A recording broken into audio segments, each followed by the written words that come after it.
গুরুর কথা। আমরা জানি হিন্দু ক্যালেন্ডারে বছরে মোট 12টা সংক্রান্তি আছে। সংক্রান্তির আক্ষরিক অর্থ হইল গতি। জ্যোতিষশাস্ত্র মতে সূর্যের এক রাশির থেকে অন্য রাশিতে গমনরে বোঝায়। এই 12টা সংক্রান্তি আবার 4 ভাগে বিভক্ত। 1. অয়ন সংক্রান্তি, যা সৌরগোলার্ধের পরিবর্তন অর্থাৎ উত্তরায়ণ ও দক্ষিণায়নরে বোঝায়। 2. বিষুব সংক্রান্তি, এর পরিবর্তনে দিন ও রাত সমান হয়। 3. বিষ্ণুপদী সংক্রান্তি, যখন সূর্য স্থির রাশিতে প্রবেশ করে। 4.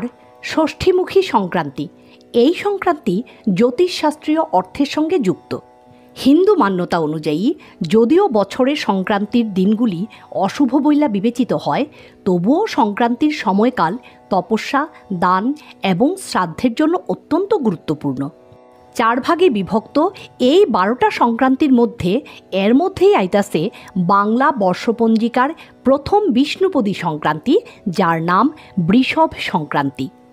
আজকের পর্বে জাইনা নেমু বিষ্ণুপদী সংক্রান্তি আসলে কি, সারা বছরে কোন মাসে কোন রাশিতে সূর্যের প্রবেশের ফলে বিষ্ণুপদী সংক্রান্তি দেখা যায়, এই মাসে পালিত বৃষভ সংক্রান্তি কিভাবে কেন লোকে পালন করব এবং তার সময়সূচি কী। এই প্রসঙ্গে জানার আগে বুড়ুর কথা চ্যানেলটারে তোমরা সাবস্ক্রাইব করে নাও। বন্ধুরা, বুড়ুর কথার 62তম পর্বে তোমরা সবাইরে স্বাগত। চলো জাইনা নেই বিষ্ণুপদী সংক্রান্তি কী। বিষ্ণুপদী সংক্রান্তি হইল এমন এক প্রকার সংক্রান্তি যেই সময় সূর্য স্থির রাশি বৃষভ, সিংহ, বৃশ্চিক ও কুম্ভে গোচর হয়। এই সংক্রান্তি প্রধানত জ্যোতিষশাস্ত্রে ব্যবহৃত একটা শব্দ। এর কোনো বিশেষ উৎসব নাই, তবে বিষ্ণুপদী সংক্রান্তিরে ভগবান বিষ্ণুর পূজার সবচেয়ে শুভ সময় ধরা হয়, যা বিষ্ণুপদী পুণ্যকাল নামেও পরিচিত। 4টা ভিন্ন রাশিতে গোচর হিসাবে বিষ্ণুপদী সংক্রান্তি 4 ভাগে বিভক্ত। বাংলা পঞ্জিকা মতে ভিন্ন ভিন্ন 4টা মাসে এই বিষ্ণুপদী সংক্রান্তিগুলি দেখা যায়। 1. বৃষভ সংক্রান্তি, বাংলা বর্ষপঞ্জির 2য় মাস জ্যৈষ্ঠের শুরুরে বোঝায়। 2. সিংহ সংক্রান্তি, শ্রাবণ মাসের সংক্রান্তিরে বিষ্ণুপদীর 2য় সংক্রান্তি সিংহ সংক্রান্তি কয়। 3. বৃশ্চিক সংক্রান্তি, কার্তিক সংক্রান্তিরে বৃশ্চিক সংক্রান্তি কয়। 4. কুম্ভ সংক্রান্তি, মাঘের সংক্রান্তি দিনে বিষ্ণুপদীর 4র্থ সংক্রান্তি কুম্ভ সংক্রান্তি পরিলক্ষিত হয়। বিষ্ণুপদী সংক্রান্তিগুলি জ্যোতিষশাস্ত্র, আধ্যাত্মিকতা এবং ঐতিহ্যবাহী উৎসবের মাধ্যমে মানুষের জীবনে একটা গুরুত্বপূর্ণ স্থান দখল করে। যেহেতু এই মাসে অর্থাৎ বৈশাখের শেষ দিনটাতে বৃষভ সংক্রান্তি, তাই আজকের পর্বে বৃষভ সংক্রান্তি সম্পর্কে জানার চেষ্টা করব।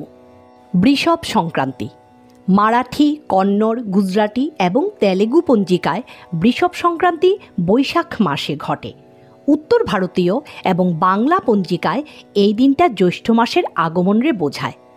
জ্যৈষ্ঠ মাসে সূর্য মেষ রাশির থেকে বৃষ রাশিতে প্রবেশ করে। রাশিচক্রে সূর্যের এই পরিবর্তনরে বৃষভ সংক্রান্তি কয়। বৃষভ মানে ষাঁড়, আর ষাঁড় অর্থাৎ নন্দী হইল ভগবান শিবের ঐশ্বরিক বাহন। বিশ্বাস করা হয় এই দিনে সূর্য নন্দীর ঘরে প্রবেশ করে। যেহেতু নন্দী ভগবান শিবের সাথে জড়িত, তাই এই দিনটারে অত্যন্ত পবিত্র এবং শুভ ফলদায়ক হিসেবে দেখা হয়।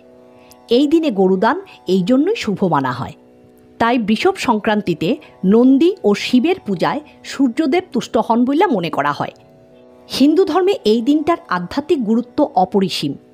এই দিনে উপবাস, দান, সূর্যদেবের কাছে প্রার্থনা খুব লাভদায়ী।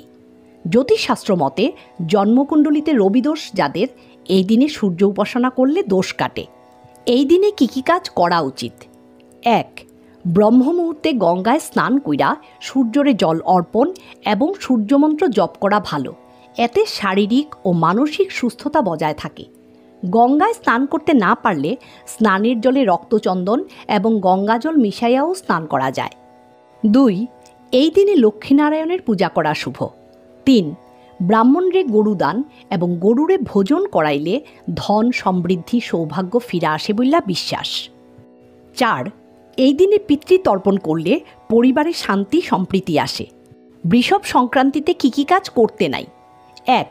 এই দিনে পিতারে অসম্মান করলে ওই ব্যক্তির রাশিফলের উপর রবির প্রভাব দুর্বল হয়। 2. এই দিনে দীনদুঃখীদের সাথে খারাপ ব্যবহার করতে নাই। 3. সূর্যোদয়ের পর ঘুম থেকে ওঠা অশুভ, এতে জীবনে বাধা সৃষ্টি হয়।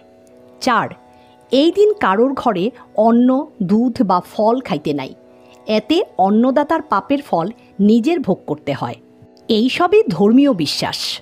এইবার আসি বৃষভ সংক্রান্তির জন্য শুভ সময় কখন। 15 মে 2025 ইংরেজি, 31 বৈশাখ 1432 বাংলা, বৃহস্পতিবার, পুণ্যকাল ভোর 5:27 থেকে দুপুর 12:13 পর্যন্ত। সময়কাল 6 ঘন্টা 47 মিনিট। মহাপুণ্যকাল ভোর 5:27 থেকে সকাল 7:42 পর্যন্ত। এই ক্ষেত্রে সময়কাল 2 ঘন্টা 16 মিনিট।